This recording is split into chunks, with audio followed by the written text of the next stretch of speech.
Hello बच्चा लोग। तो पिछले क्लास में हम लोगों ने शुरू किया था चैप्टर सेल क्लास 11th का।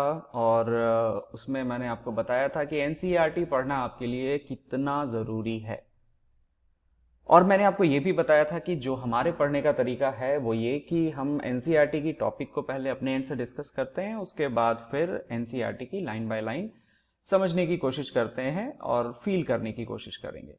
तो अब पिछले क्लास में हम लोगों ने ये देखा था, एक सेल का जनरल इंट्रोडक्शन हम लोगों ने देखा था। हम लोगों ने ये भी देखा था कि सेल की डिस्कवरी किन्होंने करी थी। जो डिस्कवरी किया था मिस्टर रॉबर्ट हुक ने, वो हमारा डेड सेल था, जबकि लिविंग सेल की डिस्कवरी एंटोन वॉन लीवनहॉक के द्वारा किया गया था। रॉबर्ट ब्राउन ने न्यूक्लियस की डिस्कवरी करी थी। और कुछ ये सारे जो साइंटिस्ट के नाम दिए गए हैं, मैंने बताया आपको कि इंपॉर्टेंट है, ये सारे आपको याद रखने हैं। कुछ और साइंटिस्ट के बारे में हम लोगों ने देखा था जो कि सेल थ्योरी के अंदर आ रहा था। सेल थ्योरी में हमने देखा कि दो साइंटिस्ट थे, मैथियस क्लेडन एंड थियोडोर श्वान, जिन्होंने सबसे पहले सेल थ्योरी को पुट फॉरवर्ड किया था। और फिर उसको मॉडिफाई करने वाले तीसरे साइंटिस्ट थे हमारे रुडोल्फ विर्चो, जिन्होंने कलेक्टिवली सेल थ्योरी का प्रपोजल दिया था। तो सेल थ्योरी में कई सारे प्रपोजल थे जो कि हम लोग ऑलरेडी डिस्कस कर चुके हैं। अगर आपने मेरी पिछली वीडियो नहीं देखी है तो उसको भी जाके आप देखें पहले, उसके बाद हम लोग इस सेकेंड वीडियो पे आप कंटिन्यू कर सकते हैं। उसका डिस्क्रिप्शन भी मैं इस वीडियो के एंड में डाल दूंगा। तो आगे चलते हैं हम लोग। जो एनसीईआरटी की लाइन हम लोग देख रहे थे, जिसमें कि ओवरव्यू ऑफ द सेल तक हम लोगों ने कर लिया था, कुछ कॉमन फीचर्स वगैरह कर लिया था, अगर आपको याद आ रहा हो। तो चलिए शुरू करते हैं हम वहां से जहां पे हमने पिछली क्लास में खत्म किया था। तो यहां से शुरू करते हैं। Within the cell ribosomes are found not only in cytoplasm but also within the two organelles which is chloroplast and mitochondria and on rough endoplasmic reticulum.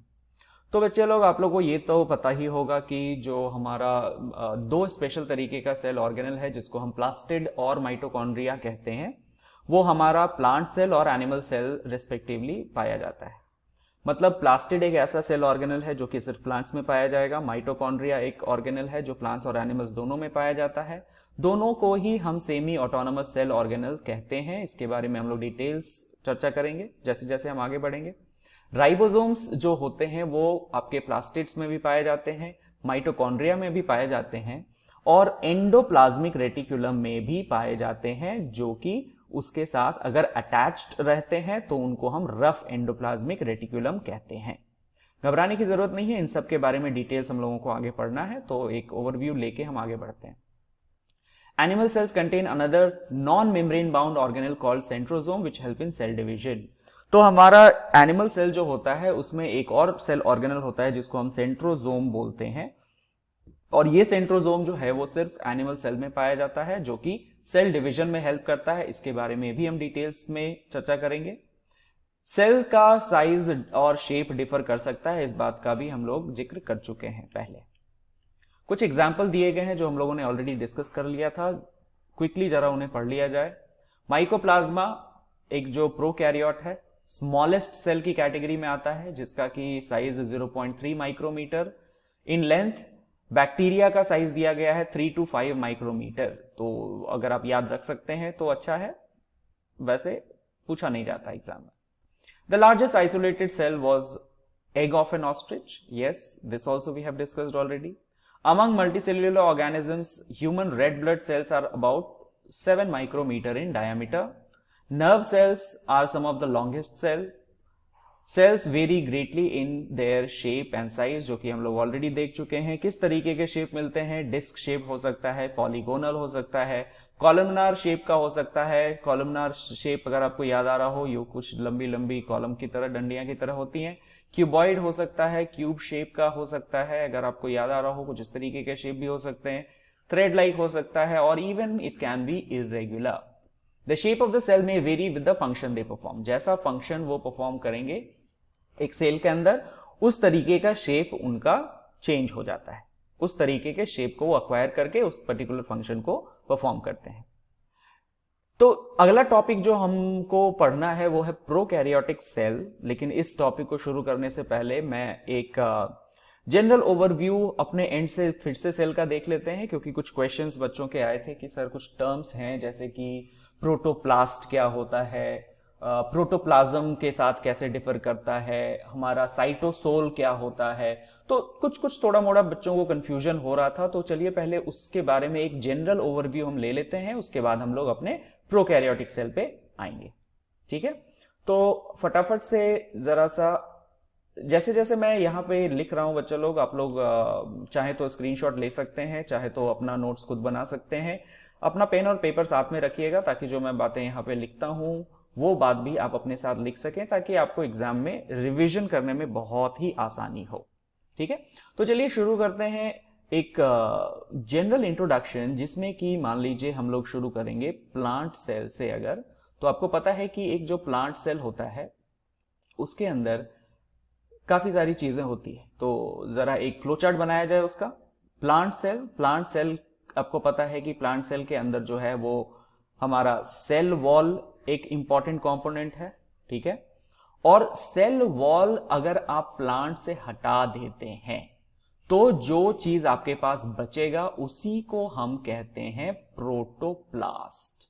ठीक है, तो अगर आपको याद आ रहा हो कि इस तरीके से अगर आप एक प्लांट सेल का स्ट्रक्चर अगर देखना चाहें तो कुछ इस तरीके का प्लांट सेल है, जिसके अंदर न्यूक्लियस है और ऑब्वियसली बीच में आपका वैक्यूल है। मोस्ट ऑफ द जो सेल का वॉल्यूम होता है वो वैक्यूल से ऑक्यूपाइड रहता है। तो अगर आप उस सेल से, इस प्लांट सेल की मैं बात कर रहा हूं, इस प्लांट सेल से अगर आप सेल वॉल को रिमूव कर देते हैं, ये आपका सेल वॉल है, तो जो भी चीजें अंदर बचती हैं वो प्रोटोप्लास्ट है। ठीक है, तो एक बात आपको ध्यान रखना होगा कि प्रोटोप्लास्ट टर्म जो है वो सिर्फ हम प्लांट्स के लिए यूज करते हैं। ठीक है, तो ये बात आप याद रखेंगे। अब इस प्रोटोप्लास्ट से अगर हम प्लाज्मा मेम्ब्रेन को हटा देते हैं, ये हमारा हो गया प्लाज्मा मेम्ब्रेन। तो प्लाज्मा मेम्ब्रेन को अगर हम अलग कर देते हैं तो जो चीज हमारे पास बचेगी उसको हम कहते हैं प्रोटोप्लाज्म। ठीक है, आई होप कि कोई कंफ्यूजन नहीं रह रहा है। प्रोटोप्लास्ट में से हम लोगों ने प्लाज्मा मेम्ब्रेन हटा दिया, तो जो चीज बची हमारे पास वो है प्रोटोप्लाज्म। ठीक है, इस प्रोटोप्लाज्म से अगर हमने न्यूक्लियस को हटा दिया तो जो चीज हमारे पास बचेगी वो है हमारा साइटोप्लाज्म। ठीक है, तो ये भी क्लियर हो गया। अब आप देखिए कि इस साइटोप्लाज्म में कई सारे सेल ऑर्गेनेल्स होते हैं। ठीक है, हाँ, एक बात आप याद रखिएगा कि जो हमारा सेल ऑर्गेनेल्स होते हैं ना वो साइटोप्लाज्म के ही पार्ट होते हैं।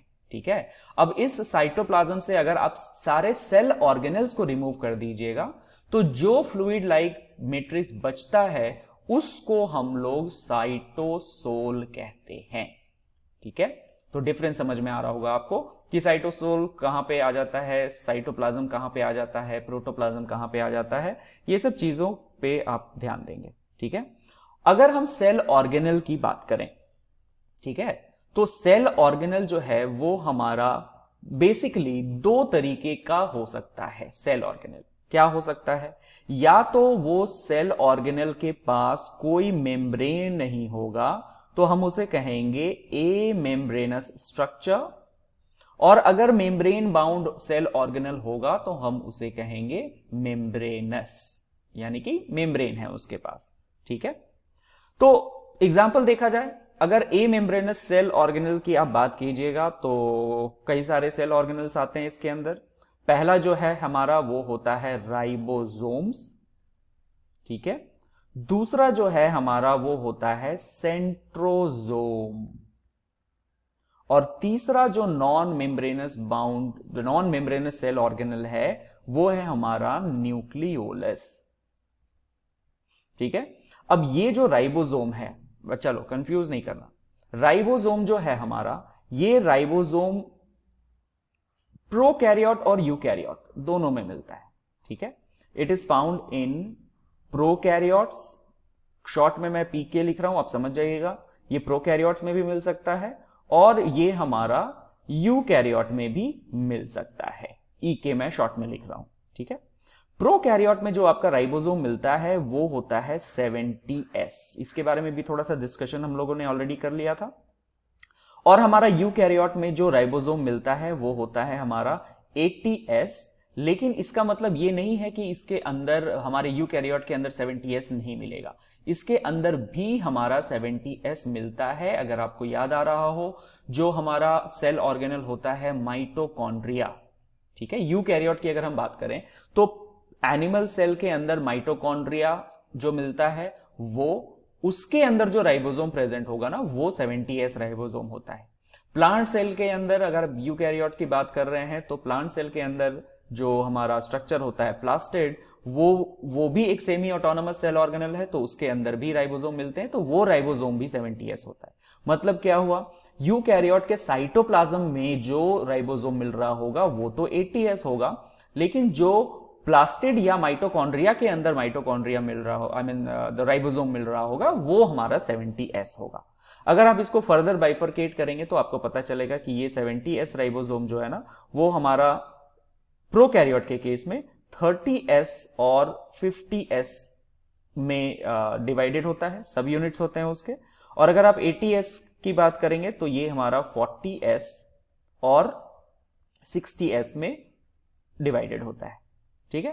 तो ये 70S कहां मिलेगा हमें, ये 70S हमें मिलता है माइटोकॉन्ड्रिया में, माइटोकॉन्ड्रिया, और कहां मिलता है, प्लास्टिड्स में, है ना, प्लास्टिड्स में। और इन दोनों सेल ऑर्गेनल को हम क्या कहते हैं, जैसा मैंने आपको बताया, semi autonomous, semi autonomous cell organelle. अब सेमी ऑटोनोमस क्यों बोलते हैं इसको, तो इसके बारे में भी हम लोग डिटेल्स में पढ़ेंगे कि क्यों बोला जाता है। एक जनरल सी बात मैं आपको बता देता हूं कि चूंकि इनके पास अपना डीएनए, अपना राइबोसोम, अपना आरएनए होता है, ये कई सारी चीजों को खुद ही प्रोड्यूस कर लेते हैं, और खुद से भी सेल, उनका जो माइटोकॉन्ड्रिया या प्लास्टिड है ना, खुद से भी बाइनरी फिशन करके डिवाइड कर जाता है।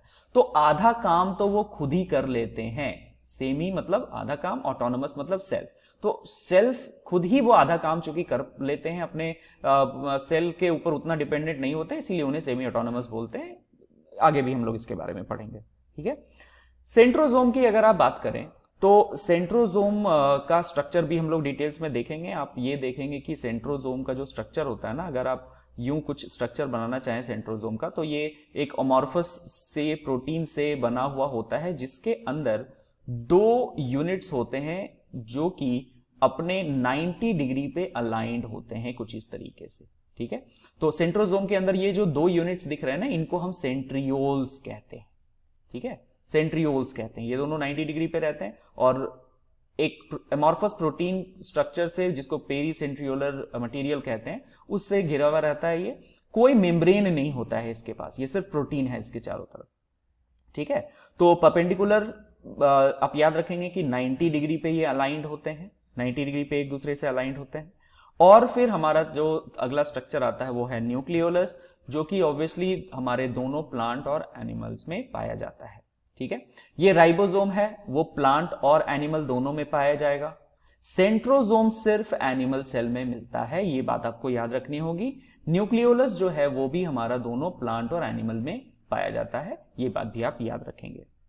मेम्ब्रेनस की अगर आप बात करें तो मेम्ब्रेनस में आप देख सकते हैं कि ये भी बात हमने पहले भी डिस्कस किया है कि या तो वो डबल मेम्ब्रेन हो सकते हैं, डबल मेम्ब्रेन हो सकते हैं, या तो वो सिंगल मेम्ब्रेन बाउंड हो सकते हैं, सिंगल मेम्ब्रेन बाउंड, ठीक है।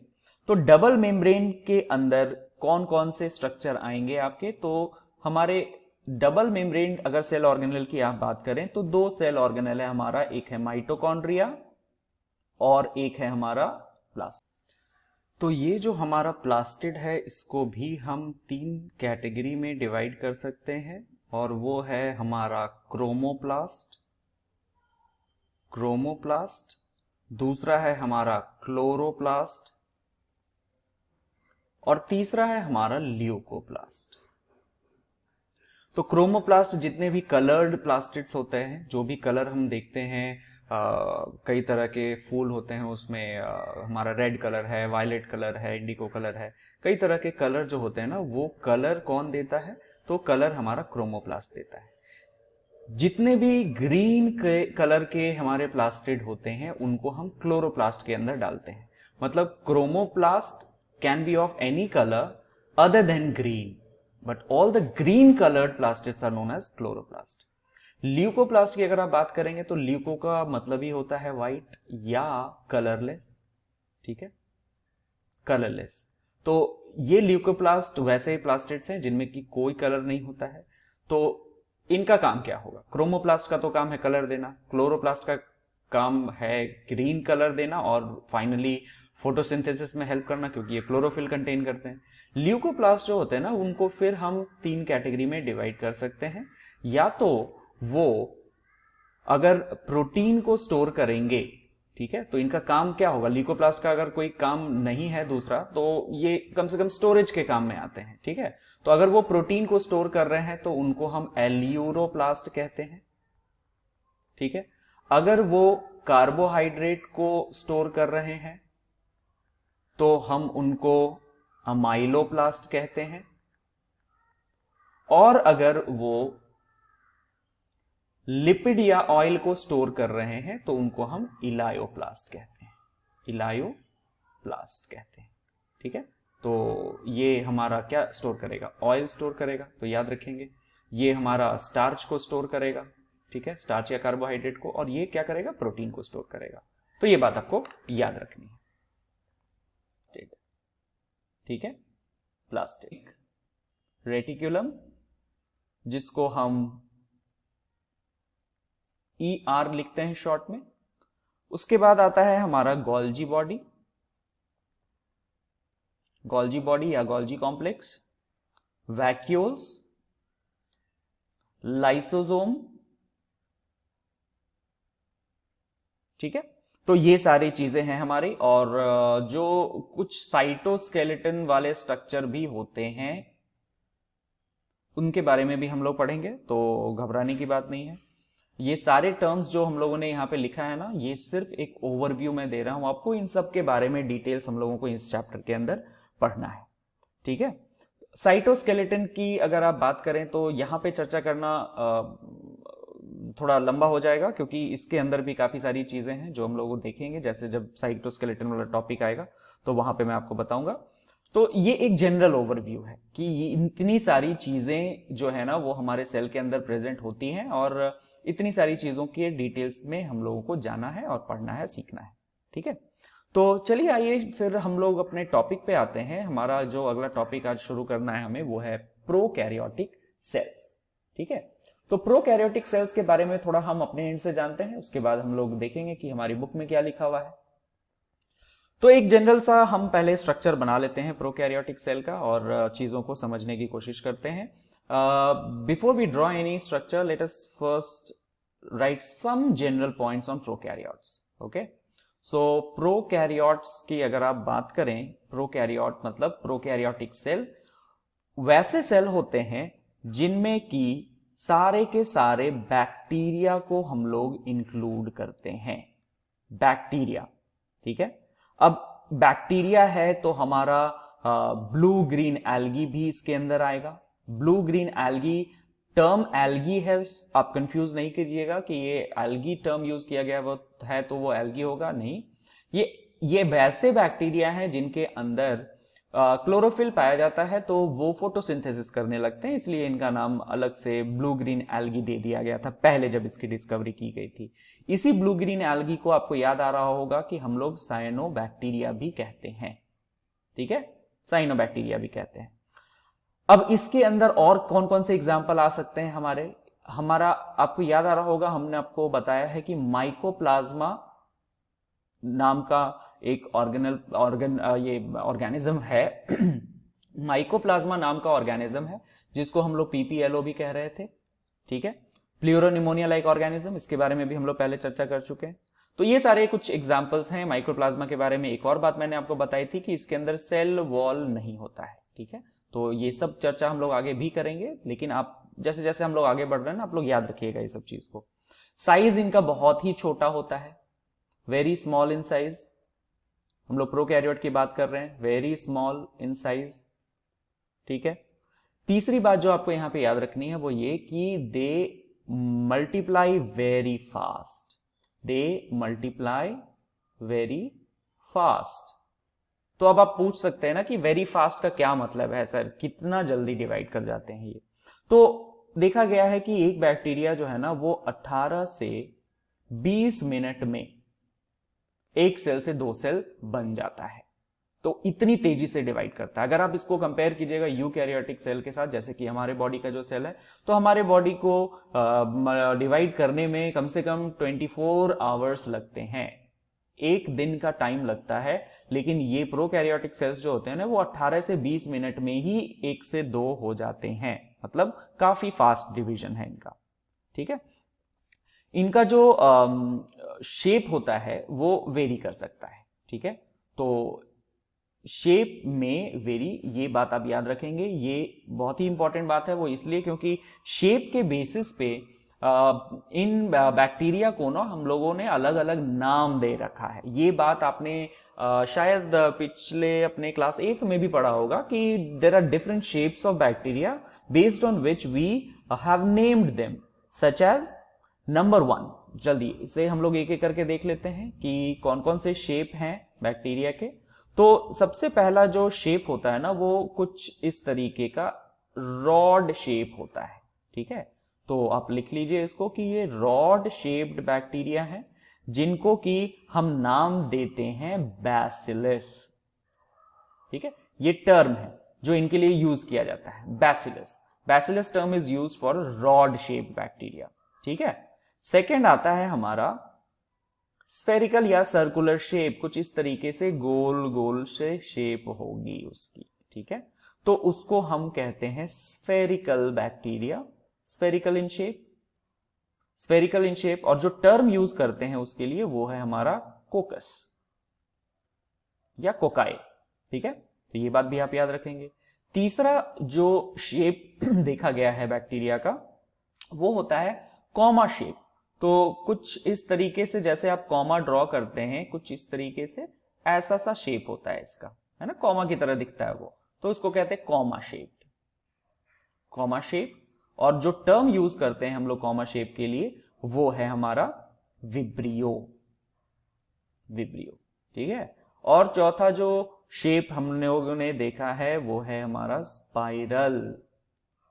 ठीक है, तो कुछ इस तरीके का स्पाइरल शेप होता है, ऐसे ऐसे सा स्पाइरल सा शेप होता है उनका। ठीक है, और जो टर्म यूज करते हैं उसके लिए वो है हमारा स्पाइरेलम। तो 4 शेप आपको याद हो गया। रॉड शेप हो सकता है, स्फेरिकल शेप हो सकता है, कॉमा शेप हो सकता है, स्पाइरल शेप हो सकता है। अगर रॉड शेप है तो उसको हम बैसिलस कहेंगे। ठीक है, अगर वो स्फेरिकल शेप है तो उसको हम कोकस कहेंगे, अगर वो कॉमा शेप है तो उसको हम विब्रियो कहते हैं, और अगर वो स्पाइरली शेप्ड है तो उसको हम स्पाइरिलम कहते हैं। ठीक है, एक चीज और जो यहां पे आपको जानना है प्रोकैरियोट के बारे में वो ये कि बैक्टीरिया जो है ना वो अपना शेप भी चेंज कर सकता है।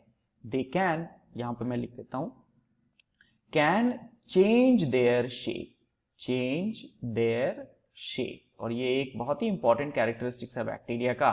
कई बार ऐसा होता है ना कि आप डॉक्टर के पास गए और डॉक्टर ने डायग्नोज किया कि आपको कोई बीमारी है, तो आइडेंटिफाई हुआ कि अच्छा वो आपको जो बीमारी हुई है ना वो बैसिलस के तरीके के बैक्टीरिया की हुई है।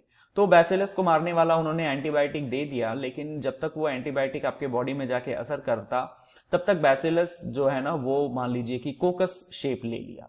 तो शेप चेंज होता रहता है इनका। तो कोकस अगर शेप ले लिया तो हो सकता है कि वो जो एंटीबायोटिक है ना वो उस पर असर ना करे। तो ये जो फिनोमिना है ना जिसमें कि बैक्टीरिया का जो है शेप चेंजिंग नेचर आ जाता है हमारे सामने, शेप चेंजिंग नेचर, उसको एक अलग टर्म से हम जानते हैं और उसको हम कहते हैं प्लियोमॉर्फिज्म, प्लियोमॉर्फिज्म, मॉर्फिज्म। ठीक है, फिज्म। ठीक है, तो ये बात भी आप याद रखिएगा कि प्लियोमॉर्फिज्म से रिलेटेड कोई क्वेश्चन आता है तो आप याद रखेंगे कि प्लियोमॉर्फिज्म नेचर का मतलब होता है shape changing nature of bacteria. ठीक है, तो थोड़ा सा हम लोग और जानते हैं इस बैक्टीरिया के बारे में, शेप के बारे में। मैं चाह रहा था कि पहले डायग्राम बना दूं फिर आपको बताऊं, तो चलिए पहले डायग्राम ही बना देते हैं। तो आप देखेंगे कि डायग्राम में क्या होता है ना कि कुछ इस तरीके का हमारा बैक्टीरिया बना हुआ होता है। सबसे पहले एक एक वॉल होगा जो कि आउटर मोस्ट लेयर होता है उसका। उसके बाद एक और लेयर होता है, वो ठीक उसके अंदर में होगा। तो जरा सा मैं बना लेता हूं पहले, उसके बाद फिर हम लोग आगे आते हैं।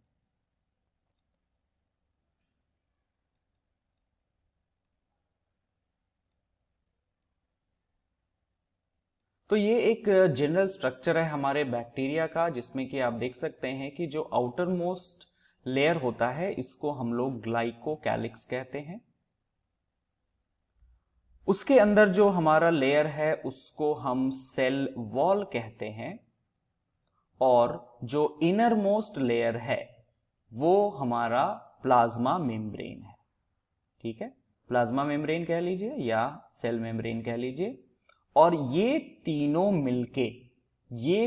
मिलके बैक्टीरिया का सेल एनवेलप कहलाते हैं।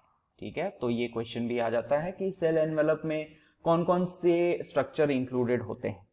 तो जिस सीक्वेंस में दिया हुआ है उस सीक्वेंस में आपको याद रखना है कि आउटर मोस्ट लेयर जो होगा उसको हम लोग ग्लाइकोकैलिक्स कहते हैं।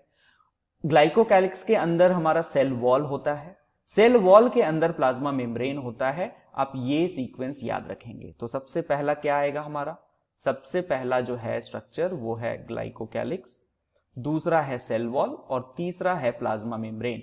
क्वेश्चन पूछा जाता है कुछ इस तरीके से कि from outside to inside what is the sequence of the structure found, और फिर आपको ऑप्शन में दे देगा glycocalyx, cell wall, plasma membrane, या शुरू कर देगा सेल वॉल से, उसके बाद देगा cell wall, glycocalyx, plasma membrane, या शुरू करेगा plasma membrane, cell wall, glycocalyx, चौथा option plasma membrane, cell wall, glycocalyx, या ग्लाइकोकैलिक्स, सेल वॉल। तो इस तरह से ऊपर नीचे करके ऑप्शन दे सकता है। आपको याद रखना होगा कि जो सबसे आउटर मोस्ट लेयर होता है उसको हम ग्लाइकोकैलिक्स कहते हैं, उसके अंदर सेल वॉल और उसके अंदर प्लाज्मा मेम्ब्रेन, और ये तीनों मिलके सेल एनवेलप वाला स्ट्रक्चर बनाते हैं। ठीक है, अब देखिए कि ये जो हमारा सेल मेम्ब्रेन है या प्लाज्मा मेम्ब्रेन है, जो प्लाज्मा मेम्ब्रेन है ये कहीं कहीं से जो है ना वो एक स्ट्रक्चर होता है जिसको, जो कि बहुत ही इंपॉर्टेंट स्ट्रक्चर है, जिसको हम लोग मीजोजोम कहते हैं। और वो मीजोजोम कुछ इस तरीके से होता है ना कि वो अंदर की तरफ फोल्डेड हो जाता है कुछ इस तरीके से, है ना। तो वो जो मीजोजोम है वो आपका प्लाज्मा मेम्ब्रेन का ही इनफोल्डिंग होता है, जो कि शीट्स के फॉर्म में हो सकता है, ट्यूब्स के फॉर्म में हो सकता है, या वेसिकल्स के फॉर्म में हो सकता है। ये बात मैं यहां पे लिख दे रहा हूं, ये बात इंपॉर्टेंट है, याद रखिएगा। या तो वो शीट्स के फॉर्म में हो सकते हैं, या तो वो ट्यूब्स के फॉर्म में हो सकते हैं, या फिर वो वेसिकल्स के फॉर्म में हो सकते हैं। ठीक है, तो याद रखिएगा। और इनका नाम क्या है, इनका जो नाम है, ये जो इन्वेजिनेशंस हैं उनका नाम होता है मीजोजोम, मीजोजोम्स। ये एक बहुत ही इंपॉर्टेंट स्ट्रक्चर है मीजोजोम, क्योंकि जितने भी फंक्शन होते हैं बैक्टीरिया के अंदर ना, वो सारे के सारे इस मीजोजोम में ही परफॉर्म किए जाते हैं। ठीक है, तो पर्टिकुलरली मीजोजोम का फंक्शन भी हम लोग आगे देखेंगे। फिलहाल आप स्ट्रक्चर देखिए, और स्ट्रक्चर से रिलेटेड चीजों को हम लोग समझते हैं और लेबलिंग समझ लेते हैं पहले, फिर एक एक करके इन सबके फंक्शन को हम लोग देखेंगे।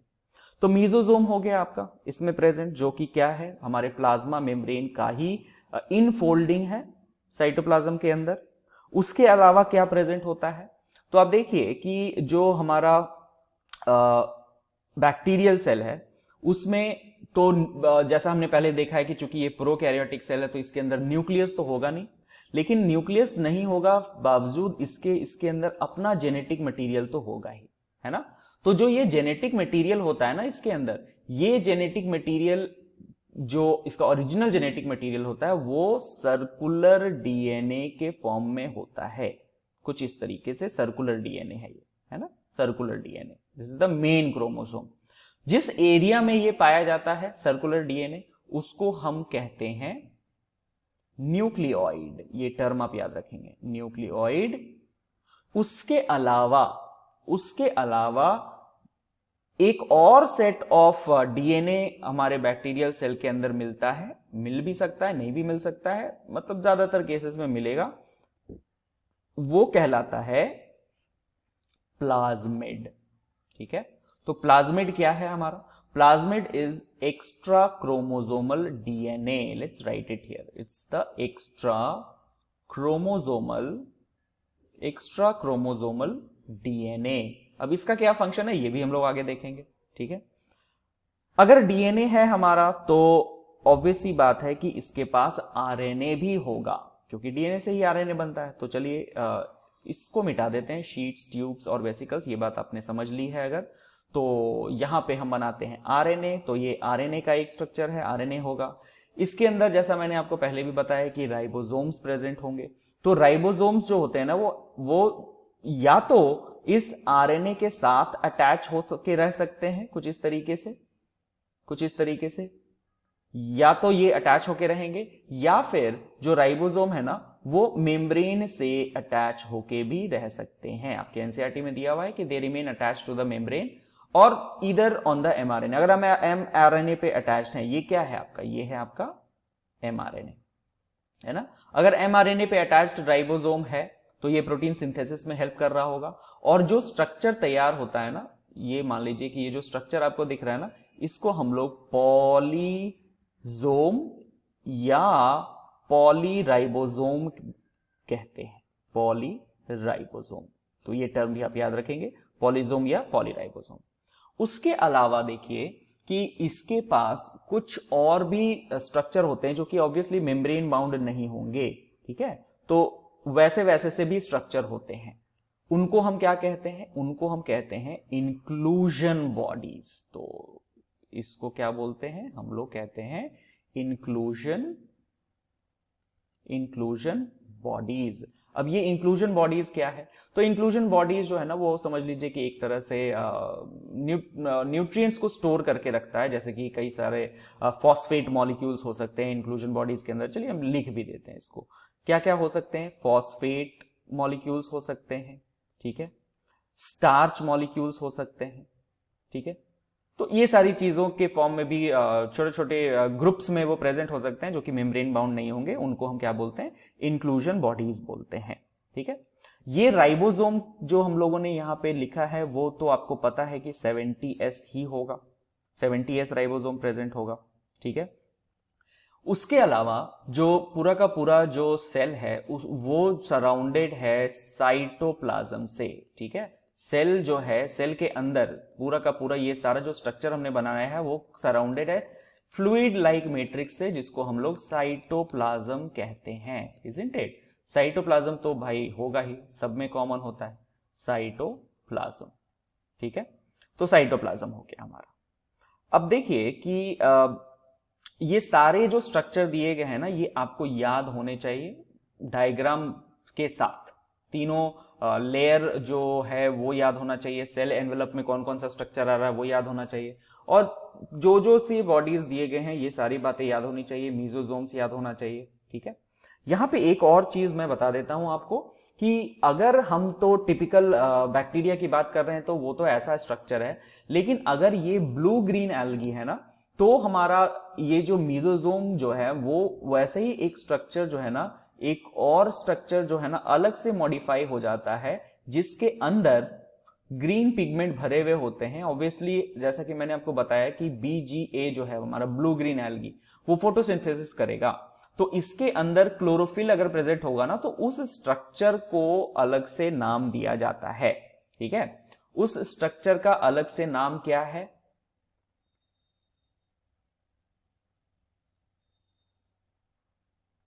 तो क्या नाम होता है इसका? इसको कहते हैं क्रोमैटोफोर्स। क्रोमैटोफोर्स, तो ये भी टर्म आप याद रखेंगे कि वैसे टाइप के मेसोसोम ब्लू ग्रीन एल्गी में जो क्लोरोफिल कंटेन कर रहे हैं, जो फोटोसिंथेसिस में हेल्प करेंगे अल्टीमेटली, उनको हम क्रोमैटोफोर बोलते हैं। ठीक है, अब कुछ और स्ट्रक्चर्स भी, सरफेस स्ट्रक्चर्स भी प्रेजेंट होते हैं बैक्टीरिया के अंदर। वो क्या है? फ्लैजिला जो है हमारा वो सेल वॉल से शुरू होगा कुछ इस तरीके से। ठीक है, तो ये हो गया हमारा फ्लैजिला। और कुछ वो है हमारे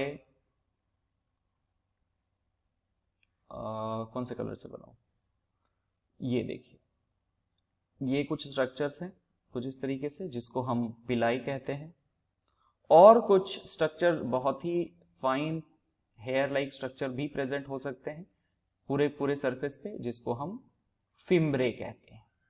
ठीक है, उसको हम क्या कहते हैं, फिम्ब्रे। और इन तीनों का अपना अलग अलग फंक्शन है, जो कि अभी हम लोग आगे जैसे जैसे बढ़ेंगे वैसे वैसे उनके डिटेल्स में जाएंगे। फिलहाल आई होप कि ये स्ट्रक्चर आपको क्लियर है कि ये किस तरीके का स्ट्रक्चर होगा और क्या क्या सी चीजें इसमें आ रही हैं। ठीक है, तो आप चाहें तो इसका स्क्रीनशॉट ले लें और जल्दी से हम लोग फिर आगे बढ़ते हैं। कुछ और कैरेक्टरिस्टिक्स हम लोगों को जानना है इस प्रोकैरियोटिक सेल के बारे में, तो चलिए फटाफट उनके बारे में भी डिस्कस कर लेते हैं। सबसे पहले जरा जो हम लोगों ने सेल वॉल देखा है अभी बैक्टीरिया का, उसके बारे में जानते हैं। सेल वॉल, ठीक है, तो सेल वॉल जो होता है, हम लोग किसकी बात कर रहे हैं, हम लोग बात कर रहे हैं सेल वॉल ऑफ प्रोकैरियोट की, है ना, सेल वॉल ऑफ प्रोकैरियोट की हम लोग बात कर रहे हैं। तो ये कहां होता है सेल वॉल, ये सेल वॉल प्रेजेंट होगा outer to plasma membrane, isn't it, it will be outer to plasma membrane. तो अगर आपको स्ट्रक्चर याद आ रहा है तो आपने देखा है कि प्लाज्मा मेम्ब्रेन के बाहर सेल वॉल होता है और सेल वॉल के बाहर हमारा ग्लाइकोकैलिक्स होता है। ठीक है, जो हमारा जो मैट्रिक्स था, आपने देखा था कि जो सेल के अंदर जो मैट्रिक्स प्रेजेंट था उसको हम लोगों ने साइटोप्लाज्म बोला था। ठीक है, तो मतलब सेल वॉल के अंदर वाला जो पार्ट होगा वो साइटोप्लाज्म होगा, जिसको हम लोग फ्लूइड मैट्रिक्स कह सकते हैं। ठीक है, ये हमारा फ्लूइड मैट्रिक्स है।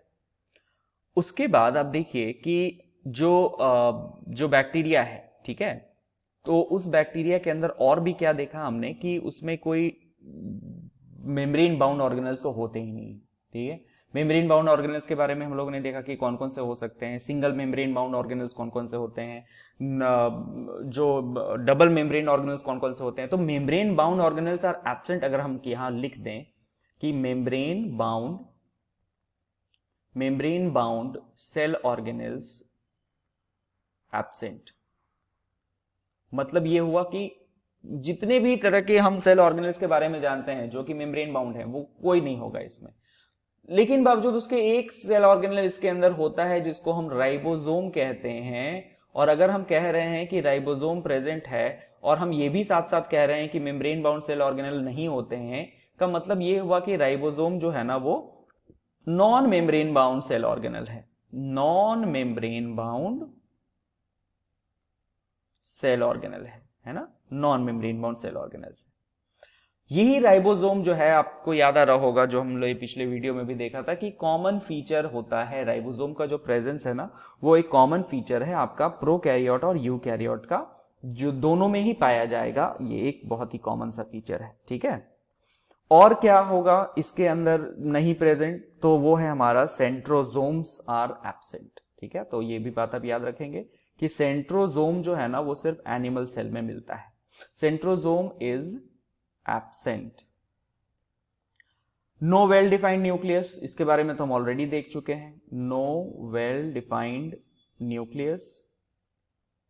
ठीक है, जेनेटिक मटेरियल जो है इसका, जेनेटिक मटेरियल जो है आपने देखा कि जेनेटिक मटेरियल जो है एक तो वो न्यूक्लियर मेम्ब्रेन से बाउंड नहीं होता है, not bounded by nuclear membrane. ठीक है, not bounded by nuclear membrane, एक तो बात आपको ये याद रखनी है। दूसरी बात जो आपको यहां पे याद रखनी है वो ये कि जो जिस जगह पे वो पाया जाएगा, जिस स्ट्रक्चर जो मतलब बिना मेम्ब्रेन के जो स्ट्रक्चर जो जेनेटिक मटेरियल होता है उसको हम न्यूक्लियोइड बोलते हैं, न्यूक्लियोइड बोलते हैं। और तीसरा चीज जो यहां पे आपको जानना है वो ये कि जेनेटिक मटेरियल को हम कहते हैं नेकेड। ओके, नेकेड टर्म हम यूज करते हैं, नेकेड जेनेटिक मटेरियल। इससे क्या समझे आप, इसका मतलब ये होता है कि एक तो इसके पास न्यूक्लियर मेम्ब्रेन नहीं है प्रेजेंट, और ऊपर से इसके अंदर एक बहुत ही इंपॉर्टेंट प्रोटीन होता है जिसको हम हिस्टोन प्रोटीन कहते हैं, जो कि जितने भी ऑर्गेनिजम्स पाए जाते हैं ना उनके डीएनए के साथ अटैच्ड होता है, ये हिस्टोन प्रोटीन। तो हिस्टोन प्रोटीन इज एब्सेंट, ये बात आपको याद रखना होगा, इस पे क्वेश्चन आएगा कि नेकेड क्यों कहते हैं हम बैक्टीरिया के जेनेटिक मटेरियल को। तो वो इसलिए कहते हैं कि उसके पास हिस्टोन प्रोटीन नहीं होता है, उनका डीएनए बिल्कुल खुला हुआ होता है विदाउट हिस्टोन प्रोटीन। अब ये हिस्टोन प्रोटीन के साथ कैसे लिंक्ड है एंड ऑल, इसके बारे में भी हम लोग चर्चा करेंगे जैसे जैसे आगे बढ़ेंगे। एक जनरल सा ओवरव्यू मैं चाह रहा हूं यहां पे दे दूं ताकि आप कंफ्यूज ना करें। कुछ इस तरीके से होता है ना कि जो डीएनए होता है, सपोज कीजिए कि ये डीएनए है ना, हम एक जनरल स्ट्रक्चर सा बना रहे हैं, मान लीजिए कि ये डीएनए है, कुछ इस तरीके से, आपको याद होगा कि कुछ इस तरीके का स्ट्रक्चर होता है। और हमारा एक प्रोटीन होता है हिस्टोन प्रोटीन, कुछ हो सकते हैं तरीके तरीके के हिस्टोन प्रोटीन हो सकते हैं, तो देख लीजिए आप, यहीं पे देख लेते हैं जल्दी से फटाफट कि क्या होता है हिस्टोन प्रोटीन।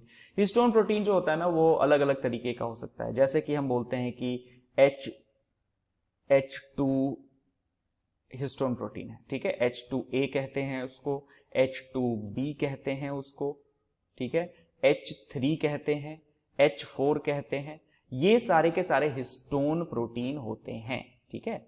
तो ये जो हिस्टोन प्रोटीन होते हैं ना, ये दो दो के फॉर्म में प्रेजेंट होते हैं, और एक और प्रोटीन होता है जिसको हम H1 कहते हैं, हिस्टोन 1, जो कि बाहर प्रेजेंट होता है।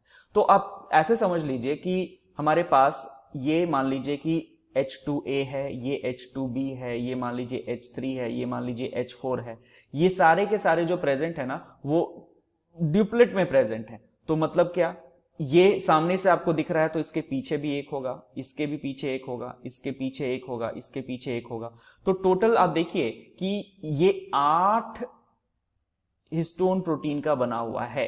तो हम कह सकते हैं ना कि ये ऑक्टामर है, ये ऑक्टामर है, 8 के फॉर्म में है, ठीक है। और यही जो चीज जो ऑक्टामर के फॉर्म में प्रेजेंट है ना, वो कई सारे प्रेजेंट हो सकते हैं, मान लीजिए कि इस तरीके से प्रेजेंट है। तो जो हमारा डीएनए होता है ना, इन सब के अंदर ये ऑक्टामर भरा हुआ है, ये सब के अंदर ऑक्टामर है ना, ये देखो, ये सब के अंदर ये वाले प्रोटीन हैं, ये सारे ये चारों प्रोटीन इसके अंदर प्रेजेंट है। तो ये जो हमारा डीएनए होता है ना, ये डीएनए, इसको अगर हम इलोंगेट कर दें डीएनए को कुछ इस तरीके से मान लीजिए, तो ये इसके ऊपर लिपटा हुआ होता है, कुछ इस तरीके से लिपटा हुआ होता है, ऐसे ऐसे ऐसे, है ना। तो ये पूरा का पूरा जो स्ट्रक्चर है ना, ये ऑक्टामर वाला स्ट्रक्चर, ये न्यूक्लियोसोम कहलाता है, ठीक है। तो ज्यादा डिटेल्स में नहीं जाएंगे यहां पे, क्योंकि ये बात आगे पढ़नी है हमें। बताना मैं ये चाह रहा हूं यहां पे कि जो हमारा प्रोकैरियोटिक डीएनए होगा ना, उसके पास ये हिस्टोन प्रोटीन्स होंगे ही नहीं, ये वाले पार्ट ही नहीं होगा, ये पूरा का पूरा नेकेड होगा, ठीक है। ये लंबा सा धारा होगा जिसमें कि कोई न्यूक्लियोसोम जैसा स्ट्रक्चर, कोई हिस्टोन प्रोटीन जैसा स्ट्रक्चर नहीं होगा, ठीक है। तो ये बात हुई हमारे कि जो naked genetic material, naked DNA जो हम बोलते हैं, उसकी बात, ठीक है। अब आप देखिए कि जेनेटिक मटेरियल में ही थोड़ा सा और आगे अगर हम जानना चाहें तो कुछ पॉइंट्स और लिख लेते हैं जेनेटिक मटेरियल के बारे में, आप लोग नोट करते जाइएगा। जेनेटिक मटेरियल जो होता है वो, पहली बात तो कि फाउंड इन साइटोप्लाज्म होगा, ठीक है, फाउंड इन साइटोप्लाज्म, ये बात हमने देख ली। हमने ये भी देखा कि जो पाए जाते हैं साइटोप्लाज्म में उनको हम न्यूक्लियोइड बोलते हैं, ठीक है। इसका एक और टर्म है जिसको हम जीनोफोर भी कहते हैं, कहीं कहीं पे ये टर्म भी यूज किया जाएगा, तो आप थोड़ा सा ध्यान रखिएगा। जो जेनेटिक मटेरियल होगा वो डबल स्ट्रैंडेड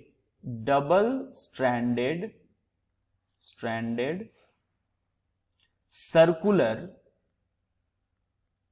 डीएनए होगा, ठीक है। तो जिसको हम डीएसडीएनए भी कहते हैं। डबल स्ट्रैंडेड का मतलब क्या हुआ, ये हमारा सिंगल स्ट्रैंड है और ये हमारा डबल स्ट्रैंड है, ठीक है। तो दो धागों का अगर बना हुआ है तो डबल स्ट्रैंडेड कहलाएगा। सर्कुलर होगा, तो अगर आप सर्कुलर बनाना चाहें ना, तो इसी को आप सर्कुलर रूप दे सकते हैं, लेकिन स्ट्रैंड्स आपको डबल रखने हैं, है ना। तो ये कहलाता है हमारा डबल स्ट्रैंडेड सर्कुलर डीएनए, जो कि क्या होता है, मेन जीनोमिक डीएनए होता है। तो इसको थोड़ा सा डिलीट कर दिया जाए यहां से, और आप पॉइंट में ऐसे लिख सकते हैं कि ये जो है हमारा double stranded DNA, circular DNA जो है वो मेन जीनोमिक डीएनए है ना, मेन जीनोमिक डीएनए है, ठीक है। उसके अलावा आपको याद होगा कि हमने एक और टर्म यूज किया था जब आप स्ट्रक्चर देख रहे थे, तो प्लाज्मिड टर्म हमने यूज किया था, है ना। वो प्लाज्मिड क्या होता है हमारा? प्लाज्मिड को हमने क्या बोला था? एक्स्ट्रा क्रोमोसोमल डीएनए बोला था। एक्स्ट्रा क्रोमोसोमल डीएनए, है ना। एक्स्ट्रा क्रोमोसोमल डीएनए है जो कि कुछ बैक्टीरिया में पाया जाएगा, ठीक है। अब इतना बात हम लोगों ने चर्चा कर लिया है, तो थोड़ा सा आप ये भी जान लीजिए कि ये जो प्लाज्मिड होता है ना, इसका फंक्शन क्या होता है। तो ये जो होते हैं ना प्लाज्मिड, एक यूनिक फीचर देते हैं। इसको क्या देते हैं? यूनिक फिनोटिपिक कैरेक्टर देते हैं। और वो कैरेक्टर क्या है? वो कैरेक्टर होता है, दे प्रोवाइड, यहां पे लिख देता हूं, ठीक है, दे प्रोवाइड एंटीबायोटिक रेजिस्टेंस, ठीक है, रेजिस्टेंस, थोड़ा सा ठीक से लिख देता हूं इसको, एंटीबायोटिक रेजिस्टेंस, ठीक है। ये आपको याद रखना होगा कि क्या यूनिक फीचर ये प्लाज्मिड प्रोवाइड करता है। तो they provide antibiotic resistance to any bacteria, okay. तो ये बात हो गई। अब आ जाते हैं हम लोग, जितनी बातें अभी हम लोग ने देख ली प्रोकैरियोटिक सेल के बारे में, थोड़ा सा हम लोग देख लेते हैं कि बुक में क्या दिया हुआ है, उसके बाद आगे इसके बारे में चर्चा करेंगे जो एक्स्ट्रा बात आएगा, ठीक है। तो शुरू करते हैं। प्रोकैरियोटिक सेल बुक में क्या दिया हुआ है हमारा? तो बुक में हमारा ये कह रहा है कि जो प्रोकैरियोटिक सेल है ना, they are represented by bacteria, blue green algae, mycoplasma, PPLO. ये सारी बातें अभी हम लोग ने देखी थी कि कौन कौन से एग्जाम्पल हो सकते हैं प्रोकैरियोटिक सेल के। They are generally smaller and multiply more rapidly. आपको याद आ रहा है कि कितनी जल्दी ये रैपिडली डिवाइड कर जाते हैं? तो याद रखिएगा 18 से 20 मिनट लगता है इसको मल्टीप्लाई करने में, है ना। तो ये बात भी हम लोगों ने देख लिया। They may vary greatly in shape and size, yes, their shape and size vary greatly. आपको शेप याद आ रहा होगा, 4 तरीके का शेप हमने देखा था। कौन कौन से शेप है? The 4 basic shapes of bacteria are bacillus, जो कि रॉड लाइक होता है, कोकस, जो कि स्फेरिकल होता है, विब्रियो, जो कि कॉमा शेप्ड होता है, और स्पाइरलम, जो कि स्पाइरल शेप होता है, ठीक है। तो ये बात भी आपको याद रखना है। अब आप देखिए बच्चा लोग कि यहां पे एक डायग्राम दिया गया है, एक टिपिकल यूकैरियोटिक सेल का और एक बैक्टीरिया का, ठीक है। तो इसका जो साइज है ना, जो दिख रहा है आपको यहाँ पे 1 to 2 माइक्रोमीटर, पीपीएलओ का 1.1 माइक्रोमीटर, वायरसेस का, ये एक कंपैरिजन दिया हुआ है कि कौन किससे कितना छोटा। अगर आप देखें यूकैरियोटिक सेल का जो डायमीटर होता है वो 10 से 20 माइक्रोन का होता है। उसके कंपैरिजन में बैक्टीरिया को देखिए तो 1 से 2 माइक्रोन का होता है। पीपीएलओ और भी छोटा होता है, 0.1 माइक्रोन का ही होता है। और वायरसेस तो खैर कोई लिविंग एंटिटी ही कंसिडर नहीं करते हैं हम लोग, तो उसकी साइज तो और भी छोटी होती है, 0.02 से लेके 0.2 माइक्रोमीटर तक का होता है। ये कंपैरिजन है साइज का, ठीक है। तो इसके बारे में थोड़ा सा ध्यान रखिएगा। और आगे क्या कहा गया है? और आगे कहा गया है कि प्रोकैरियोट्स हैव सेल वॉल, ठीक है। हम लोगों ने देखा था प्रोकैरियोट के बारे में सेल वॉल होता है surrounding the cell membrane. Cell membrane सबसे अंदर वाला स्ट्रक्चर है, उसके बाहर सेल वॉल है। लेकिन किसमें सेल वॉल नहीं होता है, इसका भी एग्जांपल मैंने आपको दिया है कि जो माइकोप्लाज्मा होते हैं ना, उनके अंदर सेल वॉल नहीं होता है, ठीक है, एक्सेप्ट इन माइकोप्लाज्मा। तो ये बात भी याद रखना है आपको। फ्लूइड मैट्रिक्स जो होता है वो क्या कहलाता है? वो कहलाता है हमारा साइटोप्लाज्म। ये बात भी हम लोगों ने देख लिया। There is no well defined nucleus, of course, इसीलिए तो वो प्रोकैरियोट है। प्रोकैरियोट है तभी तो उनके पास वेल डिफाइंड न्यूक्लियस नहीं है, कोई न्यूक्लियर मेम्ब्रेन नहीं है।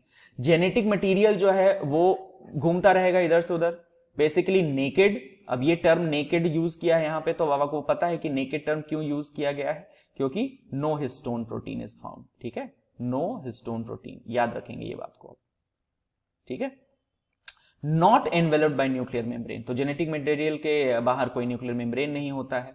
In addition to the genomic DNA, जो उसका सर्कुलर डबल स्ट्रैंडेड डीएनए था, याद रखिएगा, सिंगल क्रोमोसोम सर्कुलर डीएनए।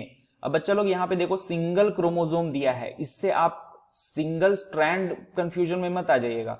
ये सिंगल क्रोमोसोम मतलब क्रोमोसोम तो एक ही है, लेकिन वो क्रोमोसोम में 2 स्ट्रैंड्स हैं, ठीक है। Single chromosome but double stranded circular DNA. वो तो होता ही है किसी भी बैक्टीरिया में। उसके अलावा स्मॉल सर्कुलर डीएनए भी प्रेजेंट हो सकता है आउटसाइड द जीनोमिक डीएनए। जो जीनोमिक डीएनए हमने बनाया था उसके अलावा भी डीएनए प्रेजेंट हो सकता है, जिसको हम लोगों ने क्या कहा था, प्लाज्मिड कहा था। ठीक है, these smaller DNA are called plasmids. तो ये याद रखेंगे आप ये बात।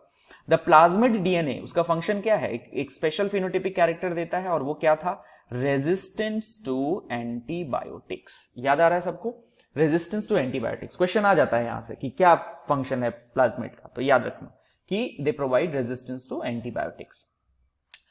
अब कोई मेम्ब्रेन बाउंड ऑर्गेनल्स तो होते नहीं है उसमें, तो हम कह सकते हैं कि no organelles are found in prokaryotic cell. लेकिन एक ऑर्गेनल हमने देखा था जो नॉन मेम्ब्रेन बाउंड होता है, और वो होता है हमारा राइबोसोम। ठीक है, so no organelles are found in prokaryotic cell except ribosome, याद रखिएगा। Prokaryotes have something unique in the form of cell inclusions। याद आ रहा है आपको सेल इंक्लूजन्स जो मैंने बताया था डायग्राम में, जो कि क्या कंटेन कर सकते हैं, फॉस्फेट कंटेन कर सकते हैं, साइनोफिशियन स्टार्च कंटेन कर सकते हैं, वो न्यूट्रिटिव मटेरियल का स्टोरेज होता है जिसको हम लोग सेल इंक्लूजन्स बोलते हैं, तो वो भी होता है प्रोकैरियोट्स में। A specialised differentiated form of cell membrane. अब आप देखिए जो सेल मेम्ब्रेन था ना, आपको याद आ रहा होगा डायग्राम, तो सेल मेम्ब्रेन की इनफोल्डिंग हो जाती है अंदर की तरफ जिसको कि हम मीजोजोम कहते हैं, है ना। Mesosome is the characteristics of prokaryotes. क्या है वो mesosome, they are essentially infoldings of cell membrane. Cell membrane की ही इनफोल्डिंग है वो, है ना। तो ये बात भी हो गई हमारे। आगे देखते हैं cell envelope and its modifications में क्या कहा गया है। तो सेल एनवेलप किन किन चीजों से मिलकर बना था बच्चा लोग, अगर आपको याद आ रहा हो कि 3 चीजों से मिलकर बना था। शुरुआत होती थी बाहर से, अगर हम अंदर की तरफ आ रहे हैं तो वो है हमारा ग्लाइकोकैलिक्स, उसके अंदर है हमारा सेल वॉल, और उसके अंदर है हमारा cell membrane, isn't it, cell membrane. तो ये 3 चीज मिला के हमारा सेल एनवेलप बन रहा है। तो देखते हैं क्या क्या दिया हुआ cell envelope and its modifications में। Most prokaryotic cells have a chemically complex cell envelope. ठीक है, तो केमिकल कॉम्पोजिशन उनका काफी कॉम्प्लेक्स होता है सेल एनवेलप का। क्या क्या सी चीजें होती है सेल एनवेलप में। Cell envelope consists of tightly bound 3 layered structure. 3 layer का स्ट्रक्चर है, और आपको पता है अब कि वो 3 लेयर कौन कौन से हैं। आउटर मोस्ट ग्लाइकोकैलिक्स, सबसे बाहर वाला, उसके बाद क्या होगा, it is followed by cell wall अंदर की तरफ, और सेल वॉल के अंदर क्या होगा, plasma membrane, isn't it. So it's followed by plasma membrane. Each layer of the envelope performs distinct function. सबका अपना अपना अलग अलग फंक्शन है, लेकिन टुगेदर वो एक परफॉर्म करेंगे एक फंक्शन जो कि प्रोटेक्शन का है ना। अलग अलग फंक्शन है उनका, लेकिन वो जब मिलके एनवेलप के नाम से अगर हम उनको जानेंगे तो वो तीनों मिलके प्रोटेक्शन का तो काम करेंगे, but they act together as a single protective unit. Okay, उसके बाद आता है हमारा कि bacteria can be classified into 2 groups on the basis of the differences in the cell envelope and the manner in which they respond to the staining procedure developed by Gram. Those that take up the Gram stain are Gram positive and others that don't are called Gram negative bacteria. ठीक है, तो इस gram negative और gram positive के बारे में भी हम लोग थोड़ा सा चर्चा करेंगे, जो कि अभी मैंने नहीं बताया है आपको, लेकिन हाँ उसके बारे में भी हम लोग थोड़ा सा डिटेल्स में पढ़ेंगे, क्योंकि क्वेश्चन ऑफकोर्स आपके स्कूल के एग्जाम में तो नहीं ही पूछा जाएगा, क्योंकि उसके बारे में कुछ खास चर्चा नहीं किया है यहाँ पे, लेकिन नीट के पॉइंट ऑफ व्यू से इंपॉर्टेंट है, तो उसके बारे में भी हम लोग डिटेल्स देखेंगे कि क्या होता है ग्राम पॉजिटिव और gram negative. Probably next class में हम ये बात करने वाले हैं। फिलहाल आज का क्लास एंड करते हैं यहाँ पे। ये वाला जो स्ट्रक्चर है इसका स्क्रीनशॉट अगर आपने नहीं लिया है अभी तक तो प्लीज ले लीजिए, क्योंकि ये इंपॉर्टेंट है, और कई सारी चीजों का जो समरी है वो इसी डायग्राम में से हो जाएगा।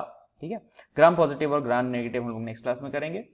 तो आज का क्लास यहीं एंड करते हैं बच्चा लोग। प्लीज आप लोगों ने अगर फर्स्ट वीडियो नहीं देखा है तो उसको भी देखिए, और फिर आप रिलेट कीजिए कि फर्स्ट और सेकंड वीडियो किस तरह से रिलेटेड है, और जल्दी मैं थर्ड वीडियो भी डालूंगा। आप वीडियो को लाइक कीजिएगा, शेयर कीजिएगा, सब्सक्राइब कीजिएगा, ताकि सबको इसका फायदा मिल सके। ठीक है, so thank you everyone, take care of yourself and enjoy, bye bye।